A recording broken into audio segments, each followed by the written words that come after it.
ভোর থেকে বাগবাজার সারদা মায়ের ঘাটে ভিড় এবং ক্যামেরাম্যান দিব্যেন্দু সিংহ তোমাকে দেখাচ্ছে যে প্রচুর মানুষ দূর দূরান্ত থেকে এসছেন।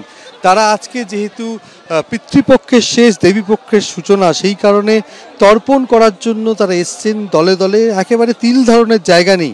আর তার পাশাপাশি দিব্যেন্দুকে দেখাতে বলবো, ঠিক ঘাটের পাশেই নৌকা রাখা রয়েছে কলকাতা পুলিশের তরফ থেকে।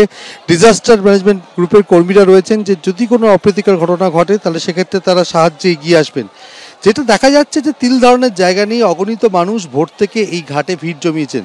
যত বেলা বাড়ছে তত ভিড় বাড়ছে এবং তারা তর্পণ করার জন্য এসছেন। পুরোহিতরাও রয়েছেন, গঙ্গার ঘাটে স্নান করে পবিত্র স্নানের পর পিতৃতর্পণ করছেন, অর্থাৎ তাদের পিতৃপুরুষের উদ্দেশ্যে তারা যে তর্পণ, সেই তর্পণ প্রতি বছর হয় এই সারদা মায়ের ঘাট।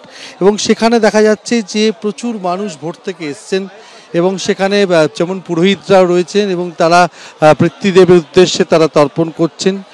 সেই তর্পণকে কেন্দ্র করে প্রচুর মানুষের ভিড় জমেছে এই সারদা মায়ের ঘাটে এবং যে কারণে প্রচুর মানুষের সমাগম রয়েছে এই ঘাটের। এবং তার ফলে কলকাতা পুলিশের তরফ থেকে নজরদারিও চলছে দফায় দফায় স্পিড বোটে করে, এবং একটি নৌকাও রাখা রয়েছে, সেই নৌকায় করে নজরদারি চালানো হচ্ছে যাতে কোনো ধরনের অপ্রীতিকর ঘটনা না ঘটে।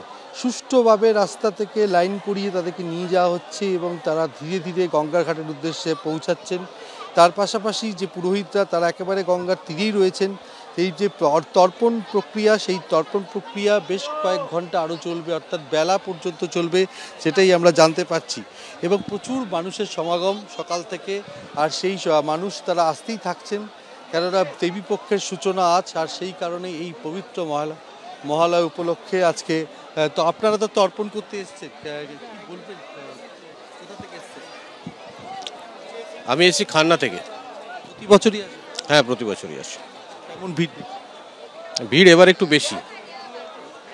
আরও কথা বলার চেষ্টা করব যে যারা এসছেন গঙ্গার ঘাটে তর্পণ করতে, তাদের সাথে কথা বলার চেষ্টা করব।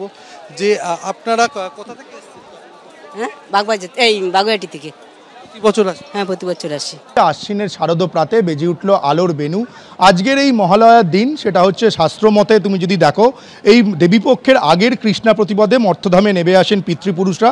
সেই পিতৃপুরুষরা তাদের উত্তরসূরিদের কাছ থেকে জল চান এবং এই পিতৃপুরুষদের উদ্দেশ্যে যে এই যে জলদান, সেই উত্তরসূরিদের জলদানকেই বলা হয় তর্পণ। আজকে সকাল থেকেই বলা ভালো যে একেবারে ভোর রাত থেকেই কলকাতার বিভিন্ন ঘাটে মানুষজন ভিড় জমিয়েছেন। ভিড় বলতে একেবারে ঠিক থেকে ভিড়। আমি এখন রয়েছি বাবুঘাটের ছবিটা তোমাকে দেখাচ্ছে আমার সহকর্মী তরুণ। তুমি দেখো, যেদিকেই চোখ যাচ্ছে একেবারে কালো মাথার ভিড়, ঠিক থেকে ভিড়। শুধুমাত্র কলকাতার মানুষজন যে এখানে এসেছে তা নয়, বিভিন্ন জেলা থেকে, হাওড়া, হুগলি, বাঁকুড়া, বর্ধমান থেকে কাল রাতে তারা রওনা দিয়েছেন বাড়ি থেকে এবং ভোরবেলায় এসে পৌঁছেছেন এই বাবুঘাটে এসে তারা গঙ্গায় তারা তর্পণ করছেন পিতৃপুরুষদের উদ্দেশ্যে। এবং এই বাবুঘাট যে ঘাটে আমি রয়েছি, এই ঘাটে তুমি জানো যে প্রত্যেক দিন সন্ধেবেলায় এখানে গঙ্গা আরতি হয়। ফলে এই ঘাটটা যে মানুষজন এসছেন তারা বলছে এই ঘাটটা তাদের কাছে খুব স্পেশাল ঘাট।